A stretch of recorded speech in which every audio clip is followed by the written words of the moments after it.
I worked on a project to automate IT infrastructure builds.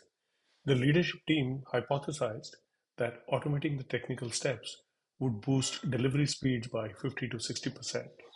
After months of development and implementation, the impact was minimal. So, what happened? During each stage, significant time was being spent with stakeholders in detailing requirements, coordinating schedules, obtaining approvals, and handoffs. The actual effort to complete the configuration step wasn't a lot. This project highlights a critical flaw, assuming you know the problem without any empirical evidence. Had we started by measuring the current state, we would have identified these areas as primary obstacle.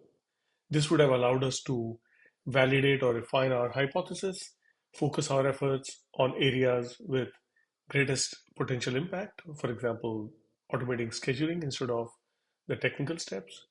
We often prioritize quick wins and overlook the importance of upfront measurement. This can lead to costly detours and ultimately failure.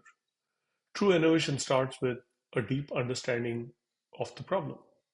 By establishing a robust measurement system, we can define clear success metrics, identify and address hidden challenges early on, and fail fast in a controlled manner.